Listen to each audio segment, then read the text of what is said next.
Olá, boa noite, eu sou o jornalista Cefas Carvalho e estamos começando mais uma edição do programa Conversa de Botequim.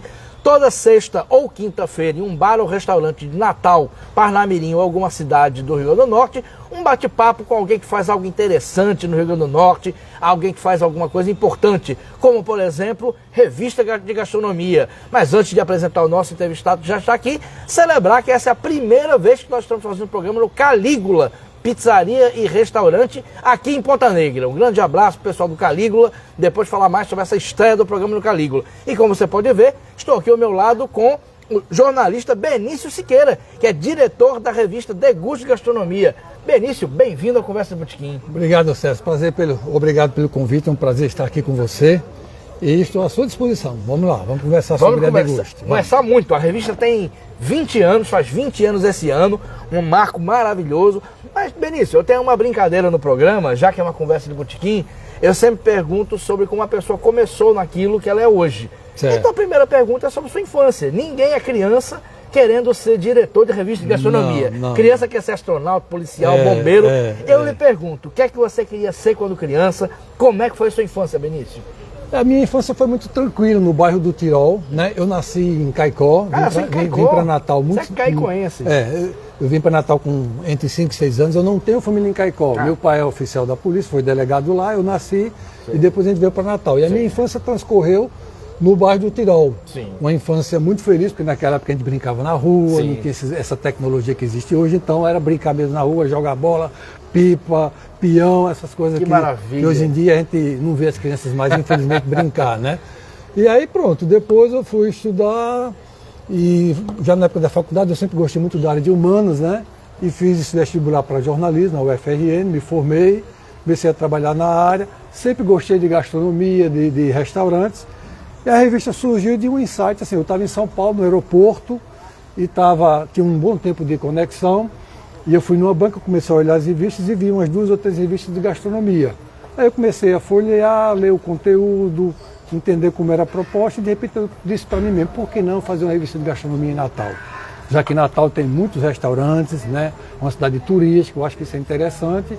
E aí, voltando para Natal, eu chamei um amigo que também é jornalista, o Washington Rodrigues, para a gente desenvolver esse projeto, ele topou e foi assim que a revista começou. Começou assim, isso faz 20 anos. 20 anos, em 2005. Mas deixa eu voltar, é uma pergunta que eu queria lhe fazer, que é uma curiosidade.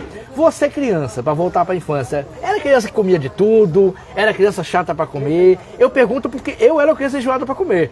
Hoje eu como qualquer coisa. Eu não era enjoada para comer, não. Como era você? Apesar de eu morar em Natal, mas eu tinha raízes no interior, né? A família da minha mãe era de Alexandria, então sempre nas férias eu ia, então aquela comida raiz de interior, aquela carne de sol, paçoca, o chouriço, que é uma sobremesa que você quase não vê mais hoje, minha avó chouriço fazia. É feito com sangue, isso, nada com a ver sangue, com chouriço, não, linguiça, é outra coisa. O doce feito com sangue de porco, a minha avó fazia muito alfininha, ela puxava, aí já a minha avó materna, ela era cega, mas ela fazia um arroz doce, que era uma coisa sensacional. Nossa. Que eu não consigo encontrar por aí esse arroz, que nem chega nem perto do que minha avó fazia.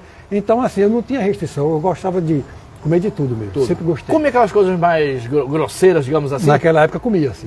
Buchada, sarapatel. Sarapatel. A gente ia muito para... Sei, quando eu era assim, adolescente, a gente ia muito para as vaquejadas final de semana, no interior, e a ressaca a gente curava nos mercados, comendo essa comidazinha bem leve, né? Era assim. Era mesmo, que bacana. Até porque naquela época da infância, assim, Natal não tinha restaurantes sofisticados. Sim, bem registrado. Era mais simples também. O máximo que tinha, nós temos idade parecida, eu lembro que meu pai me levava para Nemésio. Era Nemésio, assim. Pio. Mas era assim, 3, 4, 5 no máximo. Era isso. Tinha um ou outro hotel que tinha um restaurante. Era, o Ducal teve um restaurante. O Ducal, exatamente. Mas era muito pouco, entendeu? Era muito pouco. É verdade, é verdade. E muita gente vinha do interior, da comadre, né? Peixada da comadre, bem lembrado. Carne de sol do Lira. Isso. Entendeu? Eram os restaurantes que... E muita gente veio do interior, como você falou, então tinha um hábito alimentar do interior. Tinha. As pessoas traziam comida do interior para cá. Meu pai é de São José do Campestre. Isso, aqui criado, Agreste, né? Exatamente. Papai comia bode no café da manhã. Isso. Para surpresa de minha mãe, que era carioca de Niterói. Isso. Meu pai também comia. Comia bode, carneiro, cuscuz. Tudo no café da manhã. Tudo café da manhã. É outro hábito alimentar. Era outro hábito. Até porque assim, era comida para dar sustância para encarar o dia. Comida para dar sustância. Isso mesmo. Benício, e a adolescência? Como é que foi a adolescência? Você já queria ser jornalista? Mudou alguma forma da sua relação com comida, que anos depois viria a desembocar no degusto? Como é que foi a sua adolescência? Não, a adolescência também foi tranquila, sempre assim, com muitos amigos, né? Muita brincadeira de rua ainda, eu gostava muito de jogar bola, então quando terminava a aula a gente ia jogar bola o dia todinho, andar de bicicleta, né? Aí vem namorico, né? Você já começando ali com 16, 15, 16 anos, né? Mas eu sempre gostei muito de leitura, né? Assim, eu fiz o meu primeiro grau num colégio estadual chamado Sebastião Fernandes, numa época que a escola pública realmente funcionava, né? A gente tinha aula de 7 da manhã até meio-dia e pouco, trancava a porta do colégio, não saía ninguém, era aula o dia todinho. Sim. Eu tive um professor de português que era muito bom, que fez eu realmente gostar, o professor Queiroz. Eu tive também um professor de francês que marcou muito, antenou. Então, assim, existe uma geração aqui em Natal de pessoas que gostam de francês, que depois foram estudar na Aliança Francesa, por causa desse professor do Sebastião Fernandes. Como o professor, né? Marca, né, Benício? Marca muito, muito, muito. E também marcou muito um outro professor de matemática, Hilário, que foram assim, esses três marcaram muito a minha vida. E eu já fiz alguns concursos públicos na minha vida e passei, e a base do ensino não foi nem o segundo grau, foi o que eu aprendi no primeiro grau. Matemática, uma matemática muito bem feita, e português. Que bacana. Né? Aí foi no segundo grau, já assim, com essa influência do primeiro grau, eu comecei a cada vez ler mais, gostar, me interessar de notícias, de informação, e foi quando eu despertei para o jornalismo. Jornalismo. Isso. Aí isso. Como é que foi você entrar no jornalismo? Seus pais gostaram que você fosse Meu pai, por ser militar, ele queria que eu seguisse a carreira de militar. E eu às vezes eu me pergunto, por que eu não segui? Porque até que eu gostava daquela vida, eu ia muito para o quartel, eu gostava de ver aquelas coisas, mas tinha alguma coisa dentro de mim que me afastava mesmo. Então não sei se a rigidez da hierarquia militar, talvez eu não gostasse muito disso, e eu realmente não segui o caminho dele. Eu fui para uma área totalmente, ele ficou até um pouco decepcionado, mas depois ele entendeu que assim, você tem que fazer aquilo que você gosta, né? Você tem irmãos? Tenho irmãos. Algum seguiu a carreira militar? Não, homem só tem mais um, ele é formado em agronomia, outra área também. Nenhum militar? Nenhum militar, nenhum militar. E o curso de jornalismo, como é que foi, Benício? O curso foi muito bom, né? E nós éramos 20 alunos. Eu acho que quando a gente terminou o curso, já estava todo mundo empregado. Todo mundo já começou a estagiar durante o curso. Até porque os professores eram quase os professores eram os olheiros, né? Dos veículos. Dos veículos, naquela época era quase Lembrando que era outra época, né? Eram veículos impressos, veículos né? impressos. Nós pegamos ainda... As televisões começando. Isso. Né? TV Ponta Negra. TV Ponta Negra foi a primeira, depois veio a TV Cabugi. Então, assim...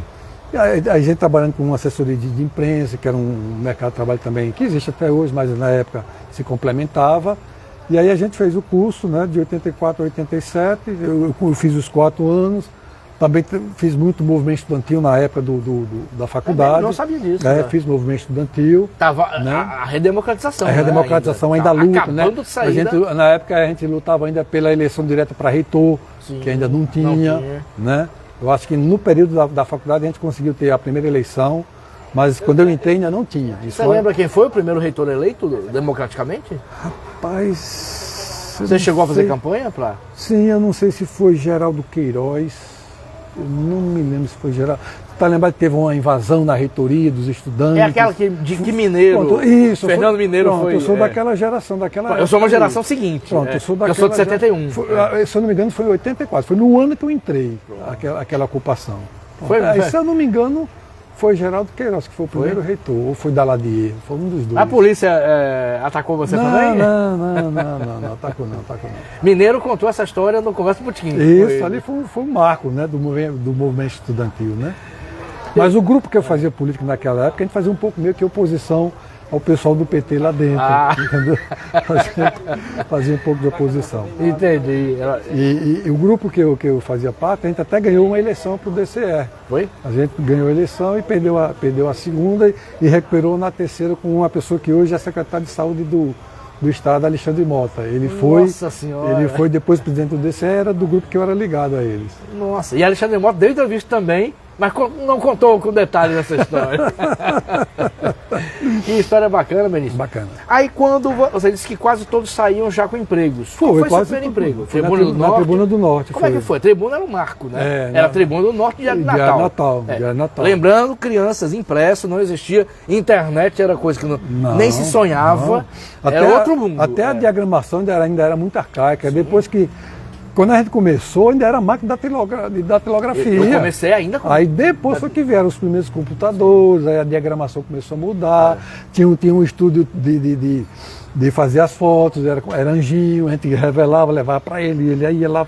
Era tudo muito artesanal ainda. Você trabalhava com qual setor, Benício? Quando começou eu comecei com um repórter fotográfico na Tribuna do Norte. Gostava muito, porque na faculdade, quando eu paguei a primeira aula de fotojornalismo, eu disse, isso aqui é muito bacana. Aí eu fui, me aprofundei, passei um tempo trabalhando, aí depois eu deixei o fotojornalismo, fui para texto, aí fui trabalhar na 96, fui redator lá um período, aí depois eu fiz concurso para o Estado, aí passei, aí larguei e fiquei conciliando com assessoria de comunicação, até depois surgiu a ideia da revista.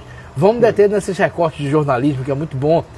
Na Tribuna, chegou a trabalhar com pessoas que depois brilharam no jornalismo? Sim, hoje eu trabalhei, você deve ter pego aí. Eu trabalhei na Tribuna, o pai de Cíntia Lopes Everaldo Lopes. Everaldo era editor, tinha Carlão de Souza.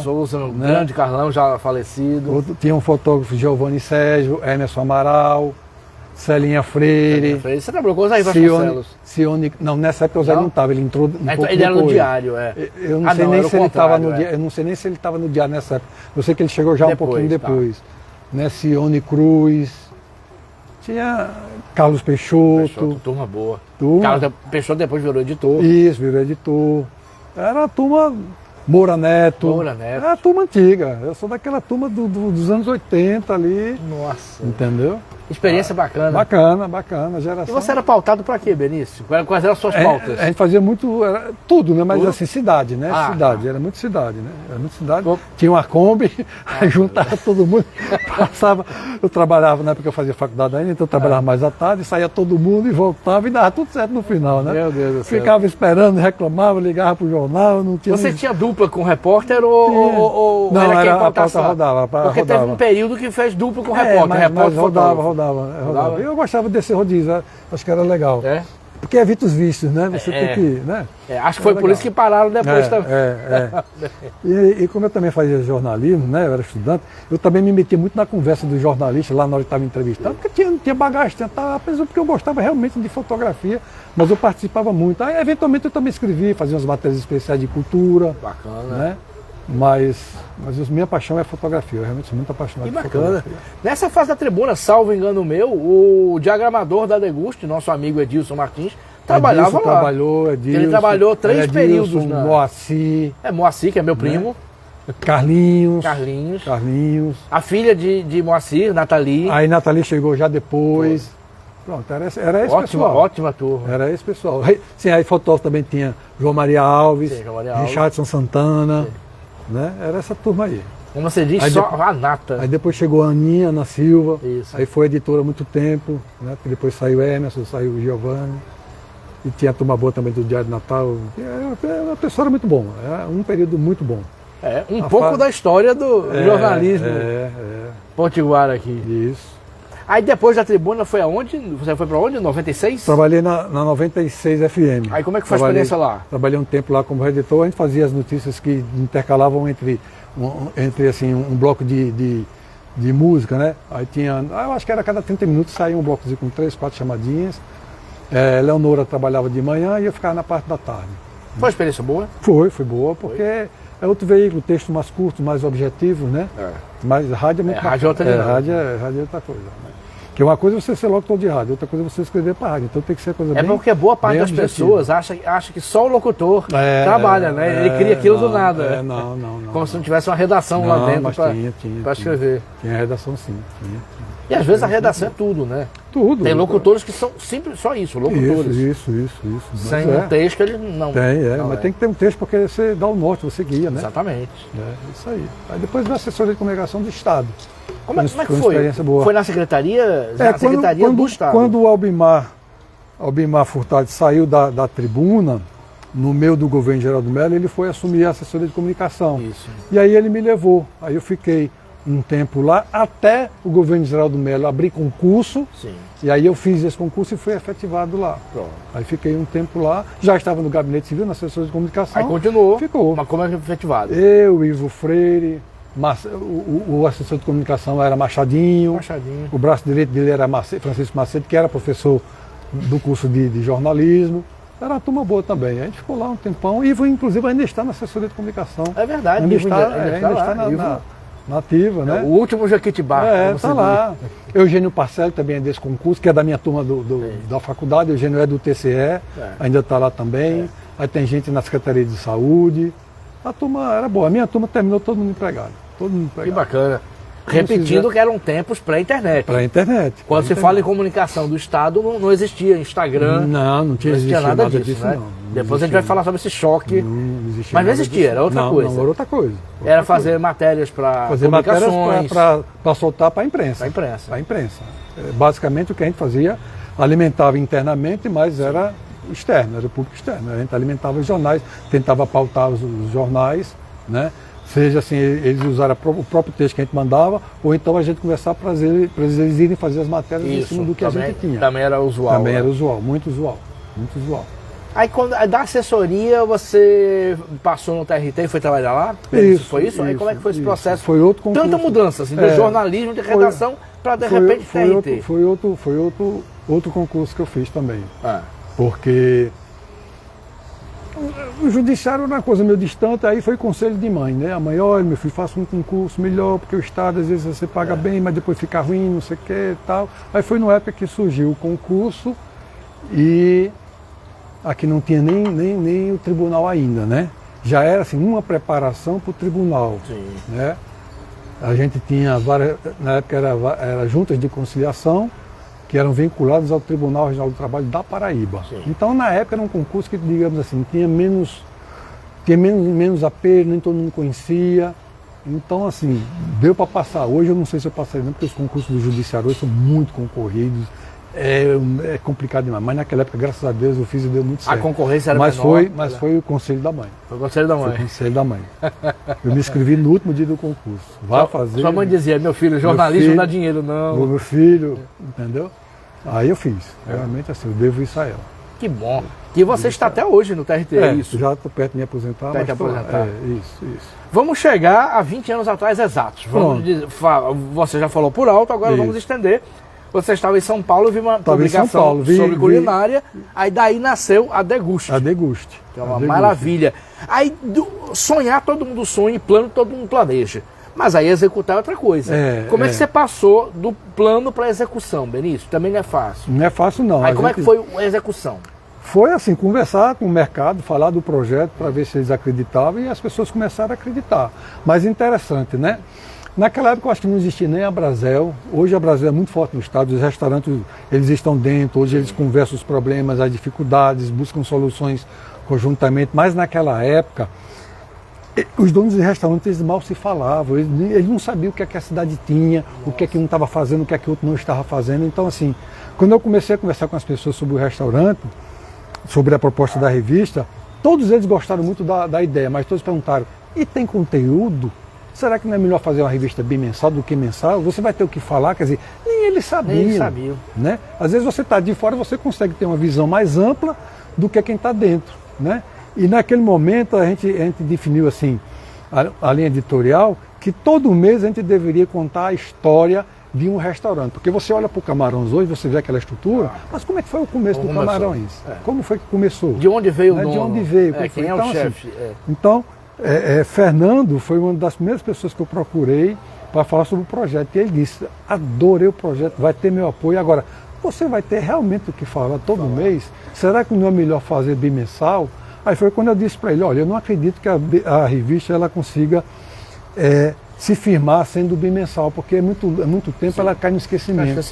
30 dias não, as pessoas, é uma leitura que você não precisa ter pressa para ler, são matérias que não esfriam tão rápido, então dá para você ler com calma. Eu disse, está certo. E aí sim, quando a gente começou não parou mais. E tem muito conteúdo. A primeira, você lembra qual foi a capa e qual foi o primeiro restaurante? Foi uma participação no Festival Gastronômico em Martins. O chefe Eugênio Cantídio, ele ganhou o festival lá. Então o prato desse festival foi a capa da revista. Que foi qual? Você lembra? Foi um mignon de sol. Foi um mignon de sol com massa filho, um nomezinho, eu não me lembro exato não, mas foi um prato muito bacana. Foi assim, uma homenagem a ele por ele ter ganho o Festival de Martins. Que maravilha. Foi. E o restaurante que mereceu matéria? O primeiro restaurante foi o Camarões. Foi o Camarões, né? Foi o Camarões, foi o primeiro restaurante. E aí a gente começou a fazer um rodízio, né? A gente falou sobre o Guinza, que infelizmente não existe mais. A gente falou também sobre o Abade, que foi outro grande restaurante que marcou, né, um período assim na cidade, também não existe mais. E aí a gente foi, né?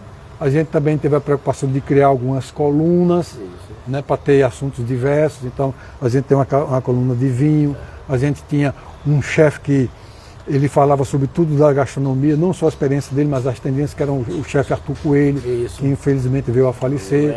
Mas eu acho que Arthur foi, eu falei primeiro com o Fernando, eu acho que a segunda pessoa que eu falei da revista foi Arthur, ele vibrou também sobre o projeto. Vocês tiveram como colunista Max Fonseca, já foi entrevistado e já foi presidente da Brasel. Isso, com suas histórias maravilhosas. Rapaz, você mente demais, viu, Max? Porque não é possível, é muita mentira, ele começava a rir. Foi uma coluna que foi muito bacana. Eu adorava a coluna dele. É muito bacana, Max é gente boa demais. E aí pronto, aí hoje nós temos, aí continua a coluna de Gilvan, ele está desde o começo, né? A gente tem hoje uma coluna que fala sobre charutos, né? Tem uma sobre café, a gente já teve uma coluna sobre cachaça, né? Aí tem as colunas assim, entra e sai, mas é bom ter e tem a sua coluna, né? E tem uma coluna que aí eu faço uma geral sobre restaurantes, né? Pego assim, outras informações e solto na coluna, né? E é isso. Então todo mês tá na rua, o mês passa muito rápido, né? A gente tem que correr atrás das matérias, tem que produzir, tem fotografia, tem diagramação, tem revisão e tem que correr mesmo, porque é muito rápido. 30 dias, e tem gente comentando, o programa é interativo, então tem muita gente assistindo no Facebook, a partir de amanhã no YouTube. Tássio Fontinelli. Grande Luiz Benício Tavares Siqueira. Fez questão de dizer seu nome. Grande Tássio. Um abraço para Tássio. Já foi. Esse come bem, tá? Esse come. Já foi presidente da Samba, Sociedade dos Amigos do Beco da Lama. Já participei como jurado do concurso do Beco da Lama. Festival Gastronômico do Beco da Lama. A gente já fez algumas matérias também fazendo a cobertura, né? Isso. Porque a revista, assim, ela é muito... A proposta da revista é ser uma revista muito democrática, né? Então a gente vai para o que chama de alta gastronomia, o que chama de baixa gastronomia, que eu não gosto muito dessas definições. Para mim tudo é gastronomia. Eu ia perguntar isso. Para mim tudo é gastronomia, mas como existe isso aí, mas assim, a gente sempre fez isso. Não, o que for de gastronomia a gente tem que botar na revista, entendeu? E vocês têm umas matérias ótimas. E interessante, hoje a gente tem, lógico que a revista começou só em impresso, depois você vai acompanhando as mudanças e a gente também é muito forte nas mídias sociais. Mas quando a gente posta alguma coisa da nossa gastronomia regional, eu sinto que ela tem assim, um impacto muito maior, ela tem uma repercussão muito maior, porque a gastronomia regional ela é muito marcante, não só aqui, mas é no mundo inteiro. Você não vai viajar para a França para querer comer uma comida dos Estados Unidos, você quer comer lá. Então quando o cara vem para cá, ele quer comer a nossa comida, ele quer conhecer a carne de sol, quer conhecer os frutos do mar. Então a comida regional ela é a mais valorizada no mundo inteiro, entendeu? E volta e meia a gente tem história de amigos que vão para Paris para comer no McDonald's. Eu fico horrorizado. Não, mas isso tem amigo, muito. Que é isso? Tem muito. Isso tem muito. Sai procurando. Ana Lovato, vida boa. Valeu, Ana. Valeu. A vida da gente é boa mesmo. Pedro Pereira, artista plástico. Grande amigo querido, amigo Genial Luiz. Amigo de infância do Sebastião Fernandes. Olha aí, amigo de infância, que bacana. Sebastião Fernandes. E Pedro Pereira continua. Ele é um homem de grandeza humana absolutamente especial, que eu conheci na minha adolescência. Isso. Grande Pedrinho, né? Grande Pedro, artista grande plástico, talento, genial. grande talento. Quem quiser fazer pergunta sobre gastronomia, sobre qualquer outro assunto, faz aqui. Aproveita que Benício está aqui. E eu vou fazendo minhas perguntas também, vou fazer uns recortes sobre a Deguste, que também são recortes sobre gastronomia. Ao longo desses anos todos, teve alguma matéria, alguma reportagem que você gostou particularmente, que lhe emocionou, de um lugar que teve alguma relação? Já teve momentos assim que... Teve momentos interessantes. Conta alguns deles. Uma vez eu estava em São Paulo, aí a gente estava almoçando no restaurante Dom, do chefe Alex Atala, né? Que é o nosso grande ícone. Que já foi eleito o 8º melhor do mundo, 10º melhor do mundo. Ainda está entre os melhores do mundo. E a gente estava lá no meio da tarde, e nesse dia Alex estava lá, né? Aí depois que eu terminei de almoçar, eu fui lá, me apresentei e falei, eu tenho uma revista de gastronomia e tal. Sabe que você podia sentar um pouquinho para a gente conversar? Ele disse, pois não. Pronto, a gente sentou e foi o resto da tarde, todo dia a gente conversando sobre gastronomia. E o título dessa matéria foi Uma Tarde com Alex Atala. Eu achei legal assim, porque Alex Atala já era um nome bastante conhecido. E ele foi um cara super tranquilo, recebeu e a gente bateu um papo muito bacana sobre gastronomia, a visão dele do que é a gastronomia brasileira, a importância de se trabalhar a gastronomia brasileira, lógico que muito antenado com o mundo também. E eu fiquei feliz assim, porque a gente é um veículo daqui de Natal e ele valorizou do mesmo jeito que ele recebe os grandes meios de comunicação do mundo inteiro. Então essa matéria em particular, ela me marcou muito. Que bacana. Você viaja muito, não é? Eu gosto sempre de viajar, né? Eu acho que viajar faz parte do meu estilo de vida. E eu, quando eu chego de viagem, eu já estou pensando, já estou me organizando, me programando para a gente viajar, porque você aprende, você respira cultura, e isso é muito bacana, né? E não só a gastronomia, cultura de uma forma geral. Sim. Eu gosto muito de ir para museu, para teatro, cinema. Claro. Né? Tá tudo interligado, tá tudo interligado. Mas fala um pouquinho sobre esse turismo gastronômico. É algo que eu adoro. Algumas viagens que eu faço, eu boto como prioridade o turismo gastronômico. Até porque, assim, alguém já disse aqui em Natal, o Aldi, que foi um cara que fazia muitos festivais, que não existe turismo sem gastronomia. E é verdade. Né? Você passa o dia... Se você vai para uma cidade de praia, você passa o dia na praia, tá, mas antes você quer ir para um lugar para comer bem, uma comida boa. Isso também é cidade grande, qualquer lugar. Então, assim, toda cidade turística, ela tem que pensar na gastronomia para segurar, para trazer o cliente, né? Isso na Europa é muito forte. Às vezes você tem uma cidade minúscula no interior de qualquer país, da Itália, da França, mas tem um restaurante estrelado porque o cara faz uma comida que é única e as pessoas do mundo inteiro vão para lá para conhecer aquilo ali. Então a gastronomia é muito forte, né? Então quando você tem uma vivência, uma experiência maior na gastronomia, você tem um público muito grande que viaja, isso é no mundo inteiro. E o Brasil não é diferente não.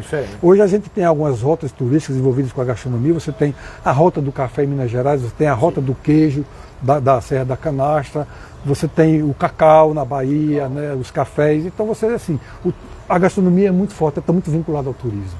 Deixa eu fazer uns recortes bacanas sobre isso. Quando a gente fala gastronomia, a gente pensa imediatamente na comida, a qualidade da comida, que é o certo, que a gente quer comer bem. Isso. Só que tem lugares que se destacam também por alguma particularidade histórica. Por exemplo, em Paris, eu cheguei aí, você tem o Café Flore, que era onde frequentava Hemingway, Fitzgerald. Isso. A comida é boa, mas você vai também para aquilo. Sem Por dúvida. exemplo, você vai no Lamas, entre o Lago do Machado e Flamengo. Lá iam Oswaldo Cruz, Machado de Assis. Como é que é isso de juntar a gastronomia com esse lado histórico? E você acha que Natal pode entrar um pouquinho nisso também? Pode, né? A gente tem um exemplo, por exemplo, a gente tem a nossa giga com tapioca. Sim, né? Então as pessoas querem, quando vem para Natal, quem conhece a história quer ir, vai para onde? Vai no mercado, que é uma coisa lá que existe há quantos anos no mercado. Então isso realmente é muito forte, né? Você falou o Café de Flores lá de Paris, as pessoas vão muito pela história, realmente assim, é uma história. Mas o parisiense, ele quase não vai mais, porque virou turistão. Virou turistão, né? Mas assim, mas para o turista saber, é legal conhecer a história, saber que... Claro, para quem passou a vida lendo Hemingway, eu cheguei marca, lá... Né? É impossível você ir, por exemplo, em Buenos Aires e você não ir no Café Tortoni. Isso. Né? Mas é uma coisa muito turística. O nativo de lá... Você também, é lógico, eles vão, mas vai menos, é mais turista, né? Você tem a Confeitaria Colombo no Rio, que é um marco. Que vai mais turista, que vai mais turista pela história. Mas assim, faz parte, né? Mas eu acho legal ir para esses lugares. Mas em compensação, como turista, você ir lá é uma experiência inesquecível. Sem dúvida, sem dúvida. Tanto para comer, porque a comida é muito boa, comida é boa. Como para bater fotos. Infelizmente tem alguns lugares que deixam a comida cair, né? Mas tem outros que não, que querem juntar a história e preservar esse legado histórico, cultural, mas com a gastronomia ainda viva, boa, para poder... Um desses exemplos é o Rei do Filé, que fica na Praça Júlio Mesquita, que é onde a Dona Irã Barbosa, Dona Irã Barbosa compôs o 10 às 11. Isso. Tem a mesa lá. Você tem aqui em Recife um dos restaurantes mais antigos do Brasil, o restaurante Leite. É um clássico, está lá no centrão ali de Recife. Tem uma história muito bonita por trás, mas a comida ainda é muito boa. Uma pegada portuguesa, entendeu? Então isso realmente acontece. É o mais antigo do Brasil ou do Recife? Eu acho que é considerado o mais antigo do Brasil, né? Mais antigo, né? Nossa. Né? Então a gastronomia é isso. Assim, você faz esse turismo gastronômico também, né? Sempre que posso eu faço, sempre que posso eu faço. Eu gosto de fazer isso. Envolvendo literatura, filmes, história. Filme, o café da Amélie Poulain, o parisiense também não vai mais, aí também virou predatório. Porque quando eu fui também quando vira turismo de massa, é difícil para quem mora na cidade frequentar, porque aí ele não consegue mais. Eu não consegui tomar uma cerveja lá no Demolan. É difícil, é complicado. Entendeu? Por isso que é bom você descobrir coisas novas. né? E hoje em dia, assim, você tem essas mídias sociais, esses blogueiros famosos, às vezes os artistas, ele vai num lugar que está tranquilo, quando ele faz uma postagem, no outro dia está todo mundo lá. Todo mundo lá. Aí vira um caos, entendeu? Vira um caos. Né? Faz parte, a gente pode começar a falar na frente. Faz parte, assim, né? A gente tem que, assim, a gente não pode viver assim do mesmo jeito, a gente tem que acompanhar as mudanças. Se é bom ou não sei, mas você também não vou mais, não vou participar. Senão você se isola. Sim. Isso faz parte mesmo, né? Então, assim, não tem como. Essa questão das redes sociais tornou irreversível, irreversível, né, Irreversível. Dá um exemplo. A gente estava conversando aqui em off antes do programa sobre os restaurantes de São Miguel do Gostoso, que nós dois gostamos. Se tiver um restaurante em Gostoso que não anda muito bem das pernas, e aí pode dar um exemplo, a cantora Anitta for lá e postar, no outro dia, em um mês vai ser o mais frequentado. No outro mês, é verdade. Então, assim, faz parte, tem que trabalhar com isso, né?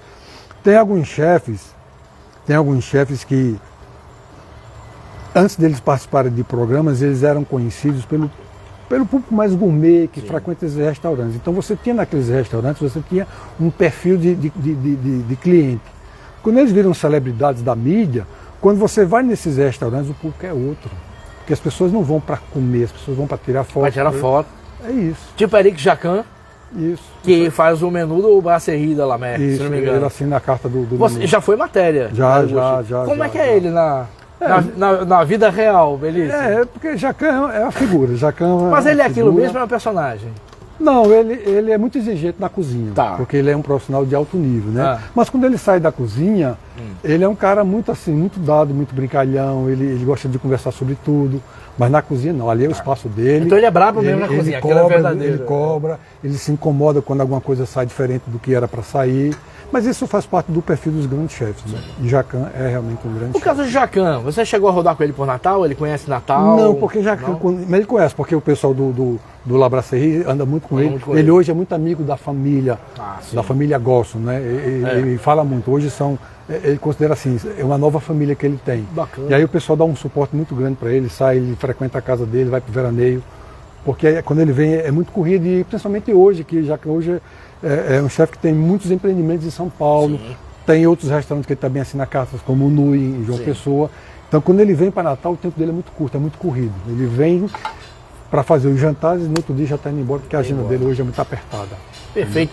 E o Jacan é um dos chefes que virou estrela, virou um popstar. Com aqueles programas, o Pesadelo na Cozinha, até hoje nas redes sociais. Deixa eu lhe fazer a pergunta, Benício. Você acha que isso valoriza a gastronomia? Isso, ao contrário, dá uma complexidade, não é tão bom? Qual é a sua opinião sobre esses chefes que passam a ser mais do que a comida, do que o estabelecimento? Eu acho que nada impede de você virar celebridade, mas você não pode esquecer aquilo que você faz, a sua comida. Né? Então, se você consegue manter o padrão daquilo que você faz, você vira celebridade exatamente por causa dessa comida, é muito válido. Agora, se você vive só do glamour, só quer saber de holofotes e esquece a comida, aí é meio difícil, entendeu? Que acontece também. Acontece, né? Acontece, às vezes acontece, entendeu? E acontece outro fenômeno também, eu ia fazer essa curiosidade. A gente nota, eu citei o Rei do Filé aqui. No próprio Rei do Filé, os preços aumentaram de 2, 3 anos para diferente de 2, 3 anos, quase o dobro, porque passou a ser um lugar turístico. E a gente sabe que em lugares onde os chefes estão conhecidos, o preço também acaba ficando alto. Claro que tem todo um custo e alta gastronomia é para ser cara realmente.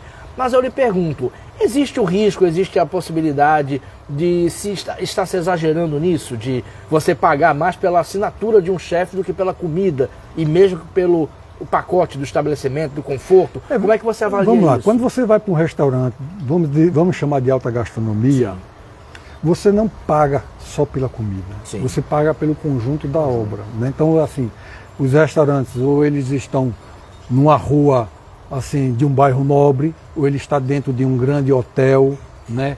Então você tem uma louça diferenciada, você tem um serviço, você tem profissionais mais qualificados, você tem um sommelier, você tem um maître, você tem uma adega com não sei quantas garrafas de vinho ali dentro, de rótulos diferentes, você tem todo um contexto. Isso tem um custo. Tem um custo, que para o restaurante sobreviver, ele tem que estar na conta, tem que estar no valor do prato. Tem gente que não tem essa noção. Ele vai para um restaurante sofisticado, digamos assim, e ele quer pagar somente pelo prato. Então, quando cobram a ele R$200 num prato, ele acha que está sendo roubado, Isso. porque ele não entende o que está por trás. Por trás. Então, assim, é o que a gente diz. Quando você não tem a cultura gastronômica, é problema. Porque muitas vezes o cara paga aqui 300 mil reais num carro, porque a cultura masculina do homem Isso. é de ter um carrão carrão. para ficar circulando pela rua. Mas quando ele vai para um restaurante, ele não tem coragem de pagar 200 reais no prato. Ele acha que está sendo roubado. Por quê? Porque talvez ele não entenda ou não valorize aquele contexto todo de um grande restaurante. A localização de ali está, o atendimento, E os profissionais. a adega. Você, por exemplo, Jacan, quando não está aqui em Natal, tem que ter um chefe muito bom para executar os pratos dele. Sim. Esse profissional também não é barato. Também não é barato. Então, assim, é um custo que se impõe para o dono de restaurante. Né? Quanto é hoje, minimamente falando, o aluguel de um lugar para você fazer um restaurante? É caro. Então, assim, a operação é uma operação cara. É tanto assim que muitos restaurantes trabalham no vermelho com dificuldade, porque se ele for repassar todos os custos que ele deveria repassar, inviabiliza, ele não consegue vender. Então ele diminui cada vez mais a sua margem de lucro para poder manter o negócio. E mesmo assim o consumidor reclama muito dos preços, né? Porque quando você fala assim, um lugar mais simples, mas que ele aumentou 2, 3 vezes, é porque tudo aumentou da pandemia para cá. Sim, isso é tudo, verdade. Né? Então, assim, os insumos saíram do controle. Né? Antes você ir no supermercado, você sabia quanto gastava. Mas da pandemia para cá, a gente perdeu essa referência e as coisas aumentaram muito e eles não conseguem repassar isso e a gente continua achando que está muito caro. Perfeito, né? Jogou uma luz ótima sobre esse assunto. Sobre os muitos recortes, bem, vamos falar sobre a baixa gastronomia, termo que você usou. Fala um pouquinho sobre isso, tanto em Natal como nos lugares que você vai. A gente estava conversando aqui que a gente também gosta de lugares, por exemplo, em São Paulo tem cantinas italianas. No Rio você tem aqueles restaurantes antiquíssimos do centro do Rio. Tradicionais. Botecos que você entra em galeria, sobe galeria. Em próprio São Paulo, você entra num beco e de repente abre um restaurante. Isso é o que tem de melhor na gastronomia. Fala um pouquinho disso. Essa diversidade. Porque por melhor que seja assim, o que a gente chama, convencionou se chamar de alta gastronomia, mas você não consegue comer só aquilo. Sim, não dá. E a baixa gastronomia entrega um sabor diferente, muitas vezes aquele sabor que você tem uma memória afetiva, que vem do interior. É mais fácil você encontrar isso na baixa gastronomia, chamado baixa gastronomia. Estou colocando baixa gastronomia entre aspas para deixar bem claro, né? Sim. Mas é mais fácil você encontrar isso na baixa gastronomia do que nos restaurantes sofisticados, que já é uma outra proposta de trabalho, né? Então na baixa gastronomia se faz o peixe de um jeito, na alta gastronomia a técnica de fazer é completamente diferente. Então muda tudo, muda a textura, muda o sabor. Um é melhor do que o outro, não, apenas são diferentes. Então tem dia que você quer comer uma coisa, você vai para um lugar, você quer comer outra, você vai para outro. Então a baixa gastronomia é muito bacana, é mais democrático, são ambientes informais, você não precisa se arrumar todo para ir para certos lugares, você vai do jeito que... a bebida não harmoniza, a bebida só acompanha, entendeu? Porque o carro-chefe é mais a comida. Né? Então a cerveja dá certo com tudo, uma caipirinha, uma cachaçinha. Já no restaurante não, tem que ter o vinho. Tem que harmonizar. Tem que ser o vinho, não, mas se for um fruto do mar tem que ser o vinho branco, se for uma carne tem que ser o tinto, e assim, mas a carne é pesada, é o tinto mais pesado, e por aí vai, entendeu? Então assim, tem que ter espaço para tudo, porque tem público para tudo. E tem aquelas pessoas que gostam de transitar nesses... o nosso caso, eu gosto, não dá para ficar só na chamada... E Natal, você tem a sua baixa gastronomia em Natal, que você frequenta? Eu gosto de ir na Ridinha, né? Eu gosto de ir na Ridinha, compadre Cobachoca, é interessante. Ainda existe o Cobachoca? Existe, compadre Cobachoca existe. Eu achei que tinha fechado. Não, fechou não. Nossa. O compadre Cobachoca tá lá e é muito bacana. O chambaril dele é um negócio. Eu fui lá faz 15 anos, eu não, jurava pode que tinha ir lá, fechado. pode ir lá, entendeu? Ele morreu, mas a família continuou. Que ele morreu. A filha, uma delas fez gastronomia. Hoje, assim, está bem mais organizada, a cozinha. Mas existe lá? Existe. Eu vou fazer matéria lá. Existe, tem um público muito forte, muito certo, entendeu? O padre Cobachoca é um ícone daquele Natal, né? Bar do Coelho, você gosta? Já comeu coelho no Bar do Coelho? Já fui muito no Bar do Coelho, faz tempo que eu não vou, mas fui já Ainda existe, está bem deficitário, mas existe na Garra. Coelho lá é muito bom. E assim, o centro da cidade, né? Nazia, aquela turma toda já frequentei. Hoje eu frequento menos porque a revista me chama muito para outras coisas, mas assim, já fui muito lá e de vez em quando eu vou. Mas Zé Rieira, tem pratos maravilhosos. Né? Ali é muito bom, a comida ali. Ó, pronto. Eu comi uma fava uma vez lá, não me lembro qual foi o restaurante de lá. Bar de Nazaré? Não foi Nazaré não, mas eu comi uma fava lá. Uma fava do Bar de Nazaré. Não me lembro se foi Nazaré. Foi Foi num concurso concurso? do DECO lá, que eu fui jurado, e aí eu comi essa fava sensacional. Sensacional. Então é isso, a baixa gastronomia sempre faz parte da minha vida também. Até bacana. porque antes de começar com a revista, eu frequentava muito nos restaurantes mais tradicionais, a baixa gastronomia e tal, então você não pode nunca perder essa identidade, né? Isso. Não é porque você hoje anda por outros lugares que você... Não, de forma nenhuma. Quando você viaja, você vai para baixa gastronomia também? Dá tempo? Depende, quando é uma viagem mais curta, aí é mais difícil. É mais difícil. Porque aí eu aproveito para conhecer os restaurantes que abriram e tal, né? Por exemplo, eu gosto muito de gastronomia italiana, né? Eu gosto muito de restaurante de comida brasileira, então eu sempre vou procurando esses restaurantes. Aí também tem o francês, que eu também gosto, bom, a base da gastronomia mundial ainda é a França, né? França. Então é sempre bom a gente... Italiana, baixa gastronomia, vai para 13 de maio no Bexiga, que aí vai... Bexiga, eu não diria nem baixa gastronomia, ali é uma gastronomia mais clássica. É né? mais clássica, São as cantinas, eu acho que ela foge dessa história de baixa gastronomia. Que até porque definir o que é baixa gastronomia, para mim é até meio complicado. É um termo complexo, né? Mas o Bexiga, ele se caracteriza mais por uma comida mais de raiz, né?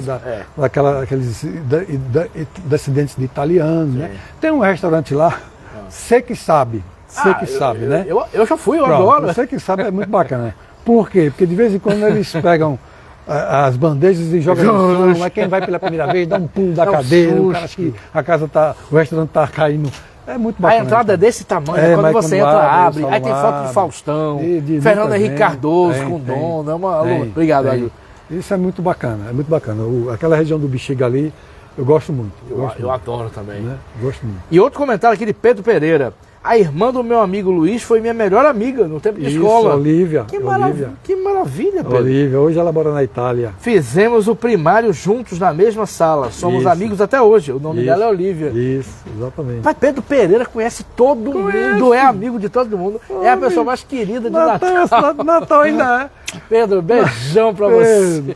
Natal ainda é uma cidade pequena, rapaz. Não tem jeito, não. Todo programa Pedro Pereira conhece. Todo mundo se conhece. Todo mundo se conhece. Não tem jeito. Todo mundo se conhece. Benício, esses recortes estão ótimos. Deixa eu lhe perguntar sobre essa cultura do instagramável. A gente sabe, todo mundo faz isso. Eu também faço.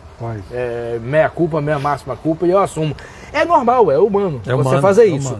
Só que há pessoas, há jornalistas, até psicólogos, eu vi recentemente um debate sobre isso no podcast, que acham que as pessoas estão passando do limite. Já passaram faz tempo. Então eu quero a sua opinião sobre isso. Até que ponto é saudável você ver uma comida bonita, eu vou bater a foto para publicar, para mandar para minha irmã, para mandar para meu filho, meus pais, e qual é o exagero? É isso aí, você está num restaurante, aí um prato legal, você quer mandar para a família ou para alguns amigos, não tem problema nenhum, isso é saudável. Eu, como eu trabalho com isso... Você tem que bater a foto. Também para divulgar, para mostrar, né? Mas o que é que eu fico muito triste hoje? Eu vejo muito dois casais, às vezes um casal está no restaurante e eles não se falam. Aí o cara mexe no celular de um lado, a mulher do outro, eu digo, gente, o que é isso? Né? Então, assim, as pessoas perderam o senso. Aí você tem aquele profissional dos digitais, dos influencers, e que esses passam um dia... Né? O trabalho dele é isso, é passar o dia todo arranjando conteúdo, tem que postar, porque senão os seguidores vão esquecer dele, não sei o quê. Isso é um estresse muito louco. E tem aqueles outros que não postam muito, mas que usam. Aí terminam se viciando. As pessoas se deitam numa cama, passa 4, 5 horas. Isso aí também é um problema. É um problema. Né? Porque as pessoas deixam de viver, deixam de fazer outras coisas, perdem os interesses para outras coisas. Por exemplo, uma das cidades do mundo que mais se lê é Buenos Aires. Sim. Buenos Aires é uma cidade que eu frequento Buenos Aires há muitos anos, antes das mídias digitais. Sim. Então você via nos metrôs, nas praças, as pessoas todas sentadas lendo, com jornal, livro. Você vai hoje, está todo mundo agarrado com o celular. Nossa. E assim, Buenos Aires, dizem que a cidade de Buenos Aires tem mais biblioteca do que o Brasil inteiro. Isso, né? Esse folclore diz. Por quê? Porque existe uma cultura de leitura muito forte. Mas as mídias sociais estão mexendo um pouco com isso. Agora imagine no Brasil. No Brasil. Porque você sabe que tem manipulação do algoritmo, né? Então, assim, você está falando aqui sobre uma coisa, daqui a pouco quando você vai ver, começa a chegar para você. E se você está mexendo no seu carrossel e você fica clicando num determinado assunto, aí começa a chegar aquilo para você. Então, como é um assunto que você gosta, você termina se envolvendo cada vez mais, e se você não tiver um senso crítico, isso lhe consome e absorve de uma forma que você começa a esquecer do mundo, deixa de fazer outras coisas para ficar só agarrado e sair. Então, hoje já tive um envolvimento muito maior com mídias sociais, hoje eu já me policio mais. eu já posto menos, eu já vejo menos, porque eu não gosto. E você tem uma revista, seria totalmente aceitável né? você postar. Mas é porque o digital da revista é outra pessoa que faz, né? Tá. Então eu uso um pouco no meu, para poder mostrar também que eu estou ali, estou circulando, estou vendo, as pessoas gostam que eu comente, que eu faça alguma coisa, mas eu hoje me policio muito, porque assim, se você não tiver cuidado, isso, ele tritura você. Tritura a pessoa, você é envolvido. Porque hoje é difícil você graduar, né? Eu vejo, por exemplo, eu sigo muita gente... O que eu mais sinto falta hoje, assim, você... Se eu pegar aqui agora, se eu for no meu carrossel, eu quase não vou encontrar ninguém que eu sigo. Vai chegar para mim o que eles querem chegar. Porque o algoritmo chega. Então, assim, perdeu um pouco. Perdeu, Isso aqui era... No começo, não, você seguia as pessoas te seguiam, a gente estava se vendo todo dia. Então, às vezes eu estou em casa e digo, fulano de tal, nunca mais ouvi. Aí eu vou lá, o cara está postando todo dia e não chega para mim. Pô, eu não tô... Aí eu tenho que começar a clicar no cara para poder começar a voltar. Então, errado. assim, é uma manipulação mesmo. É uma manipulação, né? Dizem que o Orkut está para voltar com uma proposta um pouco diferente disso, para deixar as pessoas mais soltas, para você interagir com quem você realmente está seguindo e tudo mais, né? Mas hoje é complicado. Então, assim, os jovens principalmente, né? Os jovens hoje em dia, eles não conseguem largar. O tal do TikTok é uma droga para o jovem. É uma droga. É tanto que agora já começou, né? Eu acho que a Austrália foi o primeiro país, isso saiu a notícia ontem, de proibir mídias sociais. O Canadá tem leis bem rigorosas com mas a Austrália radicalizou, proibiu o uso de mídias sociais para adolescentes até 16 anos. Né? Então acho que isso é uma discussão que vai virar mundial. Já tem mais uns 2 países na Europa, que eu acho que já tem outro, não sei se é Finlândia, que já está indo nessa linha, ou é Noruega, que já vai nessa linha também. Eu acho que o Brasil já deu o primeiro passo a proibir o celular nas escolas. Isso, em sala de aula. Então, assim, hoje já é diferente. Então, quando dá um intervalo, as crianças estão interagindo, porque antes não ficava todo mundo isolado no celular e ninguém conversava mais, ninguém brincava, porque o celular pega toda a atenção das crianças e pronto. É absurdo, então, né? Absurdo. Celular em sala de aula é absurdo. Então, eu vibrei quando aprovaram essa lei para proibir isso, porque realmente, assim, compromete muito. Compromete os relacionamentos, né? Isso. Você passa o dia trabalhando, o filho na escola, na faculdade, quando chega em casa, não vai para um quarto, ninguém se fala mais. Né? Aí quando vai falar, sai para o restaurante para... Ou então quando está dentro de casa, vai falar, manda mensagem para o pai, manda mensagem... Gente, o que é isso? Inacreditável isso. Né? Mas é o mundo contemporâneo, é o nosso mundo.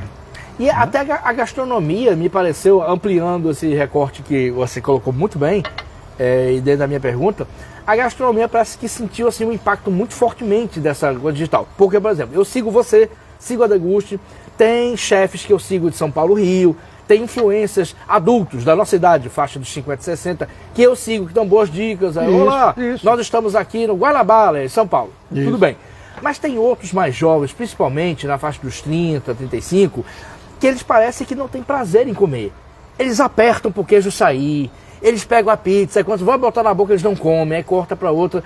Tá vendo uma espetacularização da comida. Assim, a comida não é comida, ela não é consumida. Porque assim, você tem pessoas que lidam com a gastronomia, por exemplo, tem 20 anos que a gente está com o projeto da Deguste. Então, assim, eu leio muito sobre gastronomia, né? Sobre gastronomia brasileira, né? Câmara Cascudo é uma referência à história da alimentação no Brasil. Mas você pega esses jovens que criam um Instagram de hora para outra para divulgar conteúdo de gastronomia, eles não entendem nada de gastronomia. Então, assim, eles são divulgadores das penas. Eles vão no restaurante, ele posta, ele está divulgando o restaurante.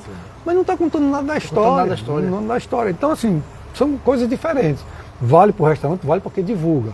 Mas, assim, como você vai dizer, vamos falar de gastronomia, essas pessoas não têm conteúdo de nada. Nunca leram nada. Elas nem comem a comida. Eu já sou assustador. Então, assim, tem isso. Então, você tem que filtrar muito quem está passando a informação para você.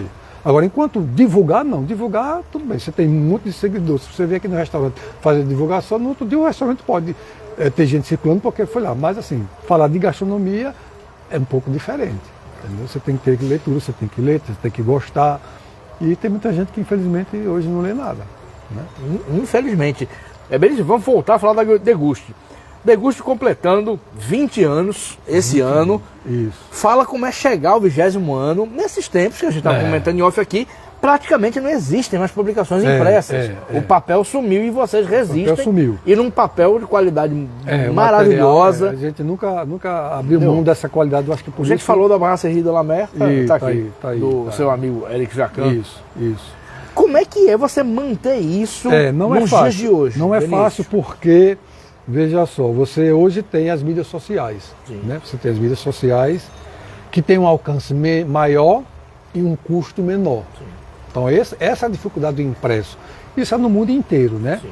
Mas por outro lado, você tem hoje uma segmentação do impresso no que diz respeito a revistas. Você tem revistas hoje que sobrevivem porque é um conteúdo segmentado. Então você tem um público que gosta daquilo ali, é uma leitura que não precisa ter pressa, ela não é tão factual. Então você pode pegar uma Deguste, por exemplo, passar o mês lendo, você pode pegar uma revista náutica que fala sobre lancha, navio, essas coisas, uma revista sobre aviação, sobre moda, esse conteúdo sobrevive, porque ele entrega um conteúdo diferente das mídias sociais. Uma vez me chamaram para participar de uma aula no curso de comunicação, para falar sobre a Deguste, e eu achei que uma pergunta iria sair, que foi exatamente essa pergunta que você fez. Quando eu fui começar a conversa, um aluno levantou a mão e fez logo, como é que você consegue sobreviver no mundo digital? Aí eu devolvi, quem é que daqui se lembra o que lê hoje de manhã nas mídias sociais? Aí ficou todo mundo, tá vendo? É tanta informação, é tanta coisa que chega no final do dia e você não se lembra mais. A não ser quando é uma notícia bombástica, que aí realmente assim... Aí você vê essa notícia o dia todo nas mídias sociais, quando você olha para a televisão, você não lembra nem do veículo, você lembra da notícia. Da notícia. Então a revista ela sobrevive por isso. O cara tá ali, o Camarões completa 30 anos, onde é que ele vai mostrar essa história? É na revista. O cara gastou não sei quanto para construir, para fazer um restaurante bacana, ele vai contar a história onde? No Instagram, um texto desse tamanho, porque não, ele vai para uma revista.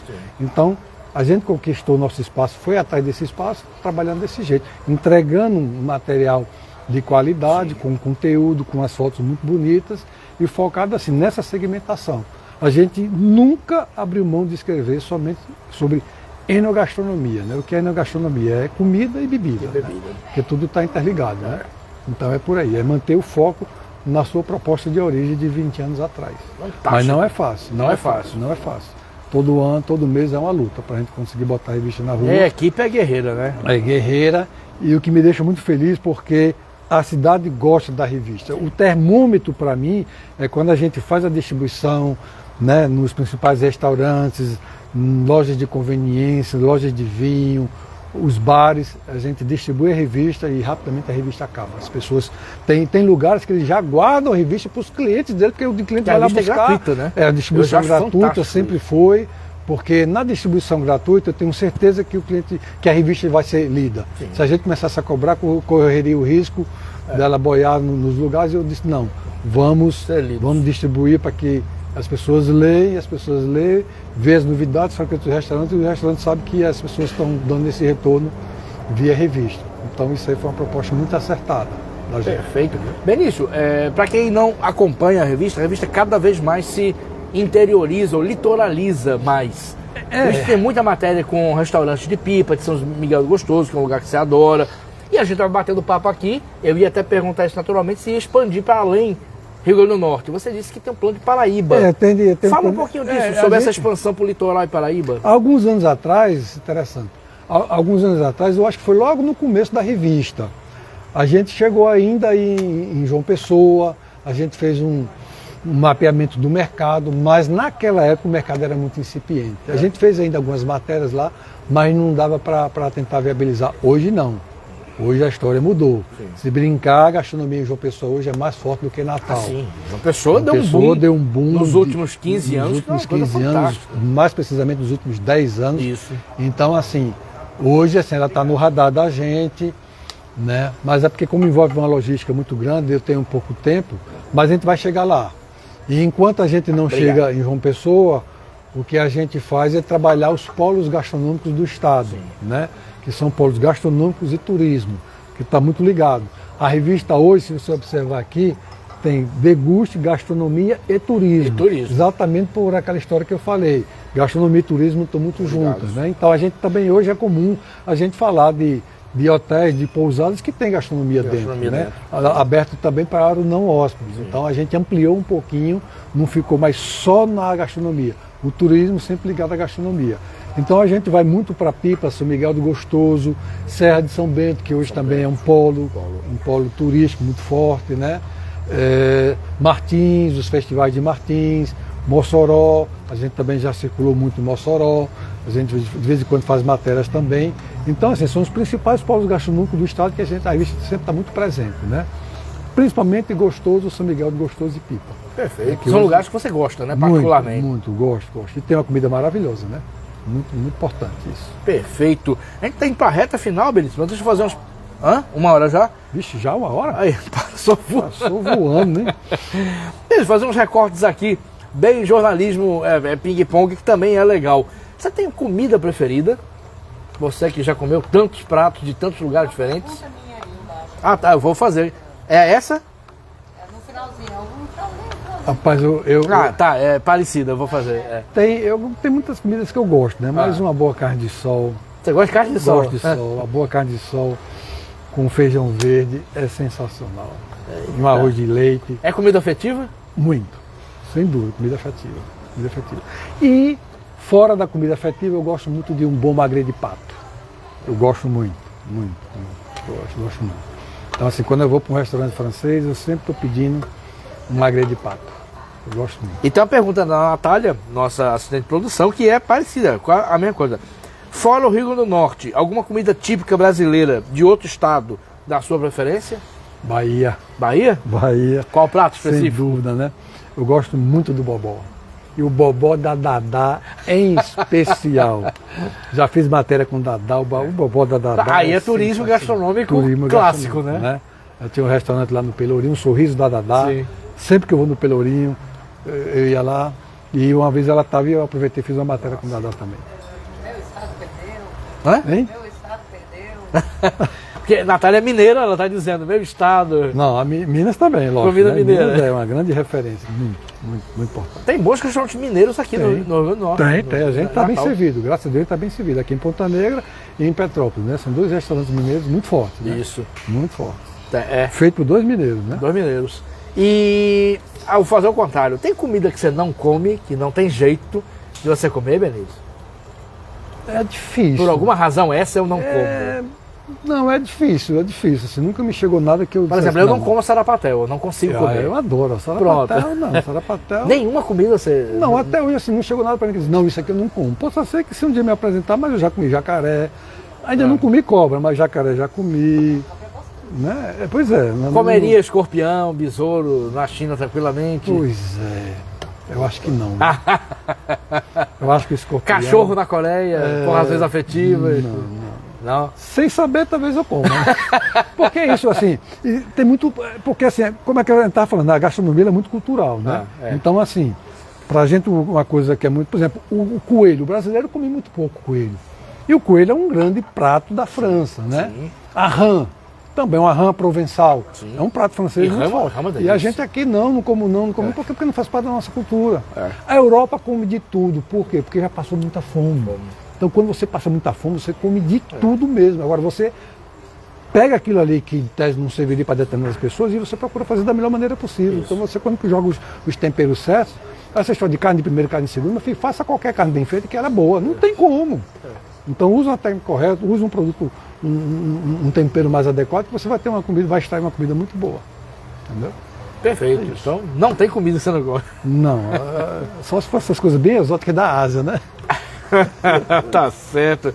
Agradecer aos apoiadores da gente. O programa tem apoio do Adurne Sindicato, Sindipetro, Sinmed, CUT, Associação Médica do Rio Grande do Norte, Livraria Manimbu, Cartório Paiva Amaral, Sintro e Cachaça São Vale. Por falar em Cachaça São Vale, tem uma cortesia da Cachaça São Vale para o entrevistado. Cachaça São Vale. Opa, muito obrigado. Cachaça São Vale também já foi matéria. Sim, ele sempre está na revista aí, umas 2, 3 vezes por ano. Geraldo, um trabalho maravilhoso. Muito, cresceu muito. Isso, cresceu muito. Fazer uma matéria lá no Engenho. No Engenho nós já fizemos lá a matéria, quando ele abriu para o turismo, né? Isso, muito bacana. É bom quando abre, né, para o turismo. É bom. A gente estava conversando, ele e Nilton, sobre isso. É muito bom. Porque a gente sabe que é um nicho para ser explorado, isso, né? Exatamente. As pessoas querem conhecer. E a cachaça hoje está muito em alta, né? Sim, exatamente. É um nicho. Obrigado. Vou pegar aqui uma caipirinha São Vale. Novos produtos da São Vale. Lançamento agora na Festa do Boi. Isso, obrigado, exatamente. Muito bacana, muito bacana. Muito obrigado, Benício. Eu agradeço o convite, o nosso papo foi muito bom. Conversa muito boa sobre um assunto mesmo, que todo mundo gosta, É, que é comida. comida, né? Vamos fazer aquele último lembrete. A Deguste você pode seguir nas redes sociais, no Instagram. Pode ir tranquilo que a Deguste não tem ninguém apertando queijo, apertando comida. Tem não. Não, é adulta. E para pegar a revista, pode pegar em um Nos monte de principais restaurantes. restaurantes, lojas de conveniência, lojas de vinho, bares aqui em Natal, alguns hotéis. Tá em tudo que é lugar por aí. Pronto, perfeito. E fazer um registro importante aqui. Vai ter o lançamento do livro de Natália Chagas, nossa assistente de produção, o livro de contos Olhos Verdes, que tem a diagramação de José Aglio, nosso produtor e filmmaker. O lançamento vai ser dia 18, uma quinta-feira, no Beco do Picado, em Parnamirim. Portanto, todos lá. E no dia 20, o lançamento em Natal, no Bestiços, em Ponta Negra. Ou seja, lançamentos dia 18 e dia 20. Todo o sucesso para a Natália Chagas, está aqui o livro lindíssimo. Valeu, Aglio, depois de muitos dias de missão externa, nosso produtor aqui. Benício, muito obrigado. Obrigado pelo convite mais uma vez. Eu é que agradeço, parabéns pelo Deguste, que venham mais 20 anos. Se Deus quiser. E que a gente continue com essa revista maravilhosa. A todos e todos que nos assistiram, fazer os 2 lembretes. O programa fica no Facebook, vai lá em Sebas Carvalho ou vai no canal do YouTube Conversa Botequim e acompanha o programa. Um grande abraço e até o próximo. Obrigado ao Calígula por nos receber.